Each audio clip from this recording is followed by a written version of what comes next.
All right, Xenophanes. Xenophanes was, as I mentioned at the end of the last video, the first known Greek to publicly denounce the Homeric pantheon. That is the Homer's gods, which seems like not that brilliant of an accomplishment to us, because it's quite clear to us that these are not particularly honorable gods, but Xenophanes was the very first guy to finally get up there and say, you know what, these guys are stupid. He belabors this point, which seems rather obvious to us, that the gods, according to Homer anyway, are described as wicked, immoral, unrestrained, idiotic, lustful, outrageous, without scruple, etc., etc. And what's more is we mortals are expected to behave righteously, morally, temperately, intelligently, etc., etc.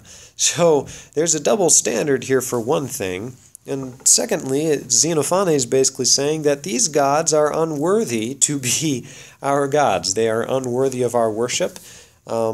Because they are beings with opposing values to our own. We know that these things are wrong, and yet our own gods are doing them. That this is stupid. Why do we keep doing this?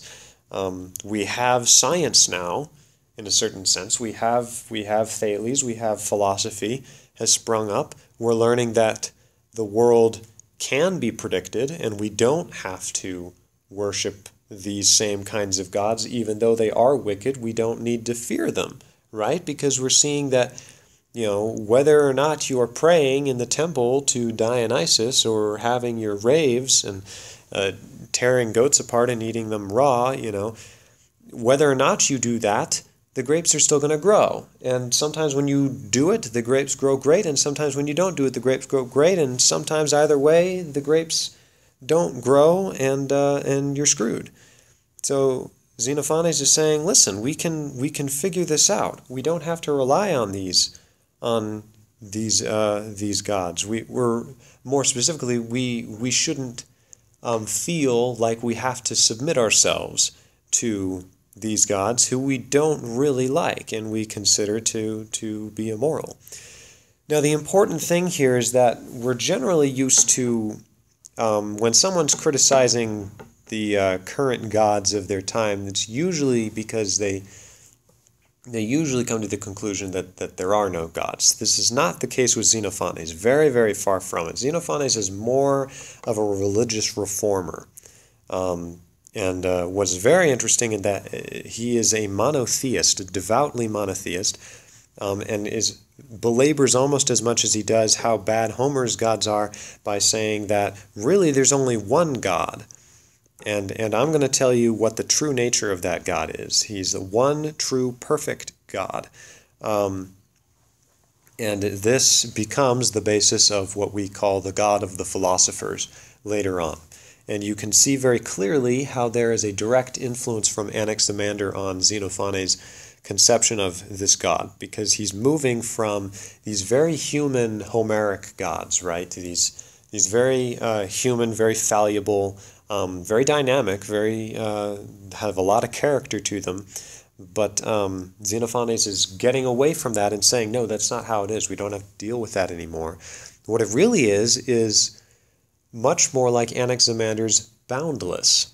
God, in Xenophanes' view, seems to be, in a certain sense, propertyless, or at least this principle of perfection, of the highest the highest level that one could attain, the ceiling of the universe. He doesn't specifically say any of these things, but this is sort of what he seems to be getting at as far as it being a principle. So you can see his God is very inhuman in this sense, because he's trying to get away from what the old gods were like and get to what science, in Xenophanes' view, seems to be telling him about what God would be like. And God would be like the sciences, perfect, predictable, and very inhuman. Xenophanes' God is dispassioned, all-knowing, inhuman, eternal, contemplative. So God is basically the perfect philosopher in a certain sense. And what's interesting here is that Xenophanes then goes on to really emphasize the fact that only God knows the truth with certainty, that there's this definite separation of man from God, not only in nature but in epistemology. Man is incapable inherently of obtaining absolute certainty about anything. Instead, what you can do is you can seek for the truth, and you can come to a tolerable level of confidence in what you believe to be the truth, right? For instance, the sciences that the Greeks are coming up with. But Xenophanes says that you can't know for absolute certain. This is an idea that is explained or taken up again by Plato in his Republic much later down the road, where he talks about how if we're like blind men on the road, and we can feel out the road, and we can feel out where the edges of it are, and walk along the road, but do we know with certainty where the road is going? Well, no, because we can't see it. We can know with a fair amount of confidence, whether because we've been walking down this same road and we've never fallen off before, so we don't see why that's going to happen before, or because we've felt it out, but we can't actually see the road, right? So in a certain sense, we may even very well be able to walk down the road and have a proper opinion of things, an opinion that just sort of happens to line up with the way that things really are. But Xenophanes says we can't ever be certain. There is no faculty by which we might recognize the truth for what it is. We might be right, but according to Xenophanes, we can't be absolutely certain. Now, Xenophanes kind of gives some examples of what he means by seeking, by kind of trying to attain the truth, because he's certainly making statements about the truth. But, for instance, he talks about Thales' concept of inherent impetus and declares there aren't any gods at all but the one God. There's no god in the rainbow. The Greeks had a god for the rainbow, I believe named Isis. Xenophanes says there's no God in that rainbow. The rainbow is just a colorful cloud, is what he says, which is very interesting. He says there's no God in the moon. That's just a rock, and so on. And he kind of goes and has a number of these things where he points out how, no, that thing's not responsible, or a God isn't responsible for that. That's just natural phenomenon. There's only one God, and that God is the one true God who is this perfect philosopher who just kind of keeps things, who made things the way that they are. Furthermore, you probably, if you've ever heard of Xenophanes, you probably know him for saying, if horses could draw, their gods would look like horses. That's not the perfect quote, but that's a famous thing that he said, where once again he's taking up this theme of there's only one God, and we keep on worshiping these human gods. Well, why do we worship these human gods? Well, because we expect them to be human, and if horses could draw, then their gods would look like horses. And he points out that the people down in Africa, their gods are black, but our gods are white, because we're Greek. Of course we're going to draw them like that. So this observation is famous because it's sort of this is sort of the start of social psychology in the Western world. Is he saying, man makes God in his own image. But Xenophanes constantly brings up the fact that this doesn't mean that there isn't a God.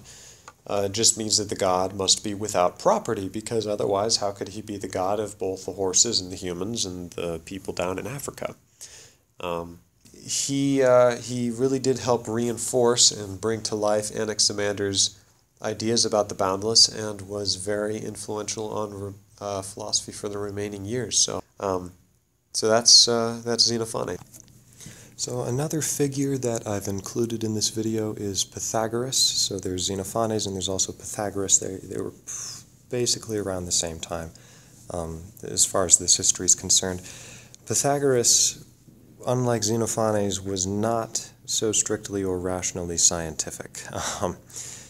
In some sense, he was actually just an adapted form of the old Orphic religions. He started a religious cult, best known for its doctrine of reincarnation and the taboo of eating beans. I'll explain that in a moment, but when you look at most of the doctrines, it's basically a redone version of Orpheus, almost like a philosophical, intellectual interpretation of Orpheus. But the religion isn't as important here, although it's interesting to note that they did believe that the soul is immortal. Like I said, with reincarnation, it survives the death of the body and then enters a new body, whether human or animal. And if you know anything about Socrates or Plato, this is going to become an important idea for them. Also, the idea of the not eating beans, we're not really sure what that's about. It's part of an extensive list of specific and rather superstitious taboos that the Pythagorean cult followed. And we don't really, as far as I know, we don't really know what was the rationale, if any, behind them. But it's a quirky little thing, and it doesn't really have to do with the philosophical history here. What's really important for the history is the fact that of how much Pythagoras influenced Plato. And a lot of the ideas that Pythagoras talked about are clearly influenced Plato, and one of those is his ideas regarding number. And this was actually a part of the religious cult. So as I said, the cult was sort of an intellectual version of the Dionysian sacrament and reformed versions of the mysteries that they had. So it was much more ascetic, meaning that they didn't have the wild dancing such. It was much more of a contemplative sort of thing where you would become one with the god through pure contemplation, and there was this definite sense of purifying the soul. So as far as number goes, Pythagoras taught that number is divine and the actual fundamental principle underlying the universe. So that probably seems odd to us, but it's important to know that his conception of number was different from ours. He saw numbers as arranged points forming ideal geometric shapes, so he didn't see them in the Arabic form that we're used to. He conceived number sort of like dots on a die or a playing card. So 1 dot for 1, and then 2 dots for 2, 3 dots for 3, making a triangle, 4 dots for 4, making a cube, and so on. And so in this way, number, in Pythagoras' view, is much more geometric, and thus it makes up the universe, because it's referring to the shapes out of which everything is constructed. The shapes formed by the numbers are ideal shapes, of which the shapes that we see in our realm are all copied from, which, if you know anything about Plato, that's very clearly a Platonic idea. Now, Pythagoras took this a step further with his belief that number is pure, right? Because it's the pure, perfect square, the pure, perfect triangle. So arithmetic and mathematics are pure activities. Doing this is, it can actually serve to purify your soul from mortal corruptions, because you are contemplating the divine. You are contemplating something that is pure, that isn't corrupted, that isn't imperfect and incomplete. You're contemplating the way, in some sense, that things ideally should be. So the practice of theoretical mathematics is religious. It's a way to refine the soul through contemplating and through turning more and more towards the divine that underlies everything, and thus be able to break free of the reincarnation cycle.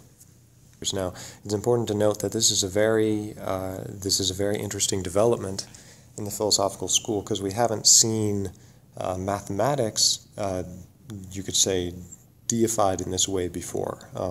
It's always been a very practical matter. It hasn't been looked at theoretically. There hasn't been this, you had Xenophanes, who brought up the idea of this perfect sort of Anaximander God, and now you have Pythagoras building off of that idea of that God by making that God related to numbers and mathematics. And so you have this definite shift from the imperfect, sort of arbitrary Olympian gods evolving into this very rationalistic, set, structured way of looking at things where there's this ideal realm that is not like our realm that we are aspiring to. The gods aren't just like us and just happen to have more power like a king, or just, a ruler that you happen to be born under.